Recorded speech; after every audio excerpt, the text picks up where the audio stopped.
Mes amis béliers, bonjour et bienvenue sur la chaîne Tarot à merveille. Pour votre tirage général, ceux qui me découvrent, soyez les bienvenus. J'espère que vous allez bien. Quelqu'un va ouvrir la bouche bientôt et les mots qui en sortiront vont traverser l'air entre vous et cette personne comme une flèche traverse le silence. Droit, précis, impossible à esquiver. Des mots que cette personne porte en elle depuis un temps que vous ne soupçonnez pas. Des mots qu'elle a répétés dans sa tête, murmurés dans le noir, tournés et retournés dans tous les sens en cherchant la formulation parfaite. Et ces mots, quand ils arriveront enfin, ne seront pas parfaits. Ils seront tremblants, maladroits peut-être, hésitants, mais ils seront vrais. Et la vérité, quand elle sort enfin d'une bouche qui la retenait depuis longtemps, a une vibration que rien d'autre ne possède. Je ne connais pas les mots exacts. Personne ne peut connaître les mots exacts avant qu'ils ne soient prononcés. Mais je connais leur empreinte énergétique, leur forme, leur poids, leur couleur, si les mots avaient des couleurs. Et aujourd'hui, je vais faire quelque chose que je n'ai jamais fait. Je vais déchiffrer ce message avant qu'il n'existe. Comme un traducteur face à un texte ancien dont l'encre apparaît lentement sous la lumière, lettre par lettre, mot par mot, jusqu'à ce que la phrase entière se révèle. Écoutez attentivement. Ce qui suit est pour vous. Le premier mot du message est un mot que vous n'entendez pas assez, un mot simple, court, presque banal dans la bouche de la plupart des gens. Mais dans la bouche de cette personne, adressée à vous, dans le contexte qui sera le sien, ce mot aura la puissance d'un séisme silencieux. Ce mot, c'est toi, toi. Pas les gens, pas on. Pas une généralité vague qui pourrait s'adresser à n'importe qui. Toi, spécifiquement, personnellement, irréductiblement, toi. Ce mot sera le premier parce que cette personne a besoin que vous compreniez dès la première syllabe que ce qu'elle s'apprête à dire ne concerne personne d'autre. C'est dirigé vers vous avec une précision qui exclut tout le reste du monde. Et cette précision, pour quelqu'un qui a passé une grande partie de sa vie à se sentir interchangeable, remplaçable, fondu dans la masse, cette précision sera un choc, un beau choc. Le genre de choc qui remet le cœur en place. Vous avez vécu trop longtemps en vous sentant générique, en vous considérant comme un parmi d'autres. Quelqu'un de fonctionnel, d'utile, de présent, mais rarement quelqu'un d'irremplaçable. Rarement quelqu'un vers qui on se tourne, non pas parce qu'on a besoin de quelque chose, mais simplement parce qu'on a besoin de lui, de sa présence, de son souffle dans la pièce. De cette chose indéfinissable qu'il apporte quand il est là et qui manque quand il n'y est pas. Le toi qui va être prononcé bientôt brisera cette illusion de généricité. Il vous extraira de la foule dans laquelle vous vous êtes caché. Il posera un projecteur doux, pas aveuglant, sur votre singularité. Et pour la première fois depuis longtemps, vous sentirez ce que ça fait d'être choisi. Pas par défaut, pas faute de mieux, choisi parce que c'est vous. Parce que personne d'autre n'aurait fait l'affaire. Parce que la place que vous occupez dans la vie de cette personne a exactement votre forme et aucune autre forme ne pourrait la remplir. Deuxième mot. Ou plutôt, deuxième fragment du message. Car ce qui suit le toi n'est pas un seul mot, mais une intention, une direction. Et cette direction est inattendue. Ce qui va suivre le toi n'est pas un reproche. Ce n'est pas une demande. Ce n'est pas une condition. C'est une reconnaissance. La reconnaissance peut être la forme la plus rare de la parole humaine. Nous savons demander, nous savons reprocher, nous savons conseiller, critiquer, flatter, manipuler. Mais reconnaître, vraiment reconnaître ce que quelqu'un est, ce qu'il a fait, ce qu'il a porté en silence, cette compétence-là est presque disparue du langage quotidien. Et c'est exactement cette compétence rare que cette personne va exercer en votre présence. Elle va reconnaître quelque chose que personne n'a reconnu avant elle, pas vos accomplissements visibles, pas vos succès mesurables, quelque chose de plus profond, de plus intime, quelque chose que vous faites sans y penser, sans le valoriser, sans même le considérer comme remarquable. Cette chose que vous êtes le seul à minimiser alors qu'elle illumine la vie de ceux qui vous entourent. Peut être que c'est votre manière d'écouter. Cette écoute pleine, entière, où la personne en face sent qu'elle a toute votre attention, tout votre respect, tout votre espace. Cette écoute qui ne prépare pas sa réponse pendant que l'autre parle, mais qui absorbe, qui accueille, qui fait de la place, peut être que c'est votre manière de rester calme quand tout s'agite autour de vous, cette ancre que vous êtes pour les autres sans même le réaliser, cette stabilité silencieuse qui permet à ceux qui vous entourent de ne pas sombrer parce qu'ils savent, consciemment ou non, que vous êtes là, que vous tiendrez, peut être que c'est votre manière de revenir, de toujours revenir, malgré les déceptions, malgré les blessures, malgré les portes claquées et les silences prolongés. Vous revenez, pas par faiblesse, par fidélité à quelque chose de plus grand que l'offense. Par cette capacité rare et presque héroïque de voir au-delà du geste blessant et de reconnaître l'être blessé qui l'a posé. Ou peut être que c'est quelque chose d'encore plus subtil, votre manière de poser une question, pas n'importe quelle question, la bonne question, celle qui va droit au cœur du sujet que l'autre évite. Celle qui ouvre une porte que la personne en face n'osait pas ouvrir seule. Vous ne faites pas cela par stratégie, vous le faites parce que vous sentez. Vous percevez le non-dit avec une acuité qui déstabilise ceux qui préfèrent rester en surface, et cette perception, cette capacité de nommer ce que les autres taisent, c'est un don. Un don que vous banalisez parce qu'il fait partie de vous depuis toujours, comme la couleur de vos yeux ou la forme de vos mains. Mais pour ceux qui en bénéficient, pour ceux qui ont été touchés par une de vos questions au moment exact où ils en avaient besoin, ce don est une lumière dans l'obscurité. Quelle que soit la chose précise que cette personne va reconnaître, l'effet sur vous sera le même. Un arrêt, un moment suspendu où le monde se tait et où vous entendez peut être pour la première fois la confirmation extérieure de ce que vous faisiez en silence, dans l'ombre, et sans attente de récompense. Et cette confirmation va déclencher quelque chose en vous. Pas de la fierté, pas de la vanité, quelque chose de plus fondamental, de la légitimité. Le sentiment, soudain et irrésistible, que vous avez le droit d'occuper votre propre vie. Que votre existence n'est pas un accident ou un fardeau, mais une contribution, que vous ajoutez quelque chose au monde, par le simple fait d'être qui vous êtes. Si vous êtes arrivé jusqu'ici dans cette lecture sur Tarot à merveille, c'est que quelque chose en vous est déjà en train de s'ouvrir à cette idée, l'idée que la reconnaissance arrive, que le silence dans lequel vous avez accompli tant de choses est sur le point d'être rompu par une voix qui dira enfin ce que vous aviez besoin d'entendre. Troisième fragment du message. Celui-ci est le plus surprenant, parce qu'il contient un aveu, pas un aveu dramatique, pas une confession à genoux. Un aveu ordinaire, dit sur un ton presque désinvolte, comme si c'était une évidence, alors que pour vous ce sera une révélation. Cette personne va vous avouer qu'elle a eu peur de vous, pas peur au sens physique, peur de votre profondeur, peur de ce que votre regard voit quand il se pose sur quelqu'un, peur de ne pas être à la hauteur de l'attention que vous portez aux choses, peur de cette exigence silencieuse que vous incarnez, non pas envers les autres, mais envers la vie elle-même.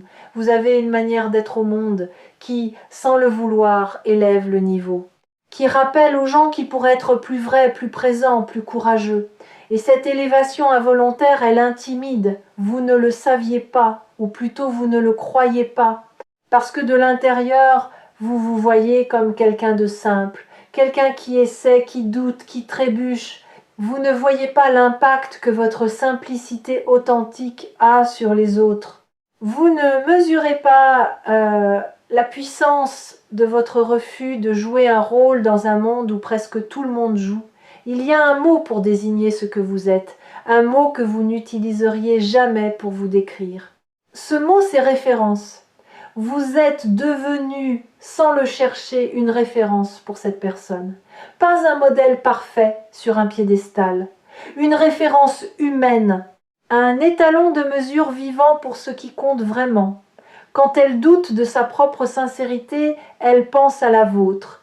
Quand elle hésite entre le confortable et le juste, elle se demande ce que vous feriez. Quand elle est tentée de mettre un masque, elle se souvient de votre visage nu, sans filtre, et elle retrouve le courage de rester vraie. Vous êtes sa boussole, et elle va vous le dire, peut être pas avec le mot boussole, peut être avec ses propres mots, plus simples, plus hésitants. Mais le sens sera le même. Tu m'orientes. Par ce que tu es, pas par ce que tu dis. Par ta présence, pas par tes conseils, par ta manière d'exister qui me rappelle comment je veux exister moi aussi. Recevoir cette information va vous déstabiliser, parce que vous n'avez jamais pensé à vous en ces termes. Vous vous voyez comme quelqu'un qui navigue à vue, qui improvise, qui fait de son mieux sans jamais être sûr que c'est assez.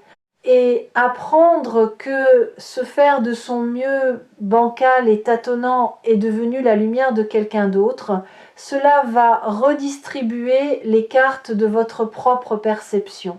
Cela va vous obliger à reconsidérer la valeur de votre quotidien, de vos gestes ordinaires, de votre existence simple, non pas en les dramatisant, en les reconnaissant enfin pour ce qu'ils sont. Des actes d'une beauté tranquille et profonde que vous étiez le seul à ne pas voir. Cet aveu va être un miroir, le miroir le plus clair qu'on vous ait jamais tendu. Et dans ce miroir, vous ne verrez pas la personne que vous croyez être. Vous verrez la personne que les autres voient. Et l'écart entre ces deux visions vous coupera le souffle dans le bon sens. De la manière dont le souffle se coupe face à un paysage d'une beauté inattendue. Quand vous réaliserez l'ampleur du décalage entre votre perception de vous-même et la perception qu'ont de vous ceux qui vous côtoient, quelque chose va se fissurer. L'histoire que vous vous racontez depuis des années, cette histoire de l'être ordinaire, insuffisant, toujours en dette, va perdre sa crédibilité. Et une fois qu'une histoire perd sa crédibilité, elle ne peut plus vous gouverner. Quatrième fragment. Celui-ci est le noyau du message, le centre de gravité autour duquel tous les autres mots tournent. Et il est d'une simplicité qui va vous désarmer. Cette personne va vous dire ce que vous représentez pour elle, pas en termes grandioses, pas avec des superlatifs, avec des faits, des moments précis, des souvenirs concrets.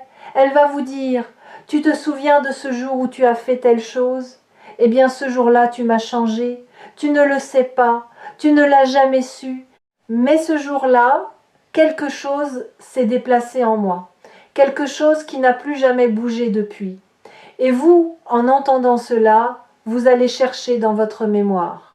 Et vous trouverez le moment dont elle parle. Et vous serez stupéfait. Parce que pour vous, ce moment n'avait rien de spécial. C'était un mardi ordinaire, un geste machinal, une parole lancée sans y penser, un acte de gentillesse si naturel que vous ne l'avez même pas enregistré. Et pourtant, pour cette personne, ce mardi-là a été un tournant. Ce geste-là a été une encre. Cette parole-là a été un phare dans un brouillard que vous ne soupçonniez même pas. C'est ça le mystère de l'impact humain. Nous ne savons jamais quels moments de notre vie deviennent des moments pivots dans la vie des autres. Nous semons sans voir, nous éclairons sans savoir, et les graines que nous plantons dans le sol des autres germent dans un silence total, loin de nos yeux, hors de notre conscience. Jusqu'au jour où quelqu'un vient nous dire « Regarde !» Regarde ce qui a poussé, regarde ce que ton existence a rendu possible. Ce jour approche pour vous, et il ne sera pas seulement émouvant, il sera recalibrateur. Il va recalibrer l'image que vous avez de vous-même, pas en la gonflant, en la corrigeant, en remplaçant la sous-estimation chronique par une évaluation juste, pas flatteuse, juste. Et la justesse, en matière de perception de soi, est le terreau le plus fertile qui existe pour la transformation. Il y a un 5e fragment dans ce message, et celui-ci est tourné vers l'avenir, parce que cette personne ne va pas seulement parler du passé, elle va parler de ce qui vient. Elle va exprimer quelque chose qui ressemble à de la certitude, pas la certitude arrogante de celui qui prétend connaître l'avenir, la certitude tranquille de celui qui a assez observé pour savoir. Et ce qu'elle sait, ce dont elle est certaine, c'est que vous n'avez pas encore vécu vos meilleurs moments. Elle le sait parce qu'elle vous connaît.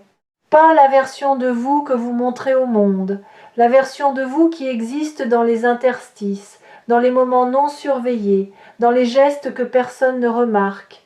Et cette version-là, celle qu'elle a eu le privilège d'apercevoir, porte un potentiel immense. Un potentiel qui n'a été qu'effleuré par tout ce que vous avez vécu jusqu'ici, comme un instrument dont on n'aurait joué que les notes les plus simples, alors qu'il peut produire des symphonies entières. Et elle va vous dire quelque chose qui ressemble à ceci. Et je veux être là quand tu joueras ces symphonies. Je ne veux pas les manquer. Je ne veux pas apprendre, des années plus tard, que tu as fait des choses extraordinaires et réaliser que j'étais trop loin, trop absent, trop silencieux pour y assister. Je veux être dans la salle, au premier rang, pas pour m'attribuer un quelconque mérite, mais parce que voir quelqu'un devenir pleinement lui-même est l'un des spectacles les plus rares et les plus beaux que la vie puisse offrir. Et que tu es cette personne pour moi. Ce fragment tourné vers l'avenir porte en lui une promesse implicite, la promesse de la présence. La promesse de quelqu'un qui ne vous suit pas par intérêt, mais par conviction. Par cette certitude intérieure que votre parcours mérite d'être accompagné, d'être soutenu, d'être célébré dans ses victoires et tenu dans ses chutes. Cette promesse, elle ne sera peu être pas formulée en ces termes, elle sera peu être contenue dans un simple « je serai là ». 3 mots. Mais 3 mots qui, prononcés par la bonne personne, avec la bonne intention, au bon moment, valent plus que 1000 déclarations. Le message qui se dessine maintenant, vous le voyez se former, mot après mot, fragment après fragment, comme un texte ancien dont l'encre devient visible sous la lumière. Et ce texte dit ceci: toi, oui toi, je te vois, je vois ce que tu fais en silence, je vois ce que tu portes sans te plaindre, je vois la peur que tu caches et le courage que tu montres. Et je veux que tu saches que tu as compté pour moi d'une manière que tu ne mesures pas, que tu comptes encore, que le meilleur de toi est devant toi, pas derrière, et que si quelqu'un devait te le dire, je veux que ce soit moi, maintenant, avant qu'il ne soit trop tard. Avant que la vie ne nous emporte chacun dans nos courants respectifs, sans que j'aie eu le courage de te dire ce que mon cœur sait depuis le début.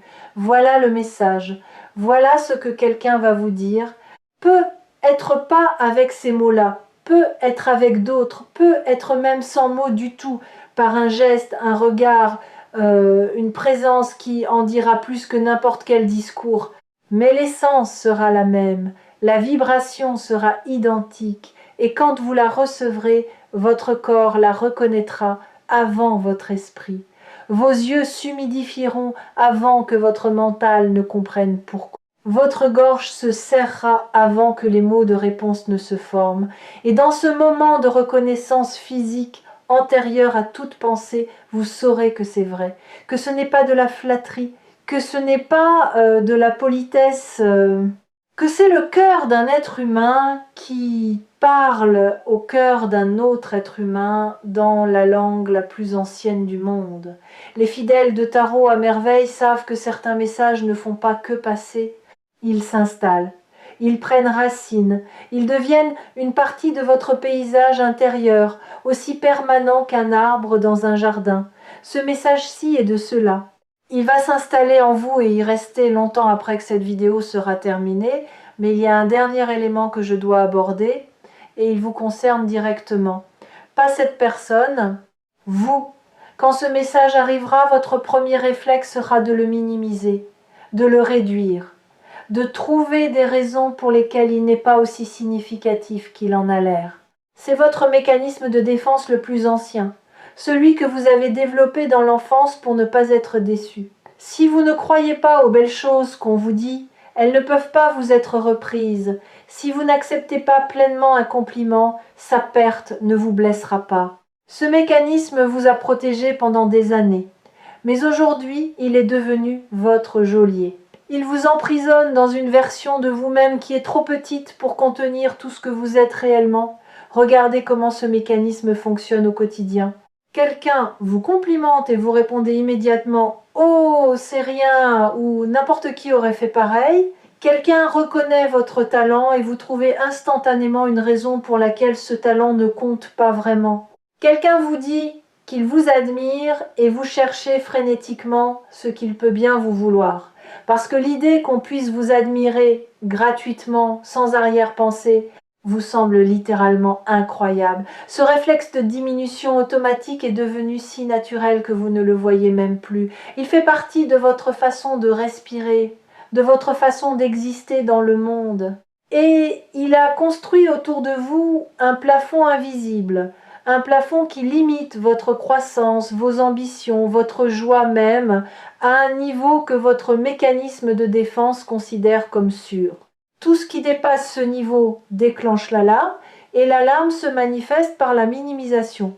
Le message qui va vous être adressé va cogner contre ce plafond, fort, assez fort pour y laisser des fissures. Et à travers ces fissures, vous allez entrevoir peut-être pour la première fois ce qui existe au-dessus. Un espace où vous avez le droit d'être reconnu, où vous avez le droit de dire merci au lieu de c'est rien, où vous avez le droit de croire quelqu'un quand il vous dit que vous comptez. Alors voici ce que je vous demande. Quand les mots arriveront, quand cette personne ouvrira enfin la bouche pour vous dire ce qu'elle porte depuis si longtemps, ne minimisez pas, ne dites pas « mais non », ne détournez pas le regard, ne changez pas de sujet avec une blague nerveuse, ne faites aucune de ces choses que vous faites habituellement pour esquiver la lumière que quelqu'un braque sur vous. Restez dans le faisceau. Dans l'inconfort de la reconnaissance, dans cette sensation étrange et bouleversante d'être vu par quelqu'un qui a pris le temps de regarder au-delà de vos défenses, restez et recevez. Pas parce que c'est facile, parce que c'est nécessaire, parce que ce moment sera un avant et un après dans votre vie. Un point de démarcation entre la version de vous qui ne croyait pas mériter les belles choses et la version de vous qui commence lentement, timidement, mais irréversiblement, à accepter qu'elle les mérite. Ce que cette personne va vous dire n'est pas une gentillesse, c'est une vérité. Et les vérités, quand on les laisse entrer, transforment les fondations sur lesquelles repose toute notre existence.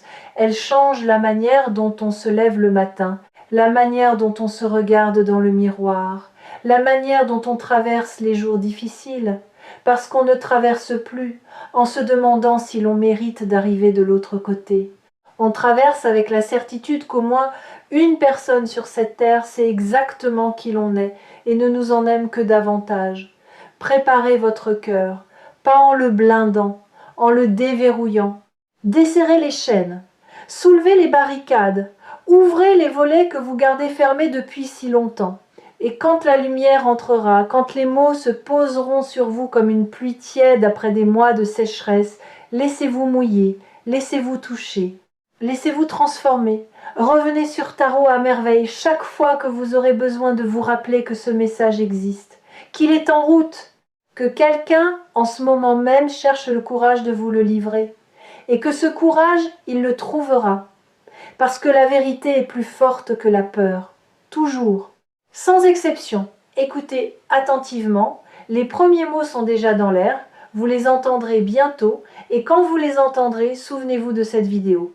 Souvenez-vous que vous aviez été prévenu, que la surprise n'en est pas vraiment une, que votre cœur savait, bien avant votre tête, que quelqu'un avait quelque chose d'important à vous dire, quelque chose qui attendait son heure, quelque chose qui ne pouvait pas être dit plus tôt parce que ni vous ni cette personne n'étiez encore assez mûrs pour porter le poids de cette vérité, et que ce quelque chose va changer la couleur de tout ce qui suit.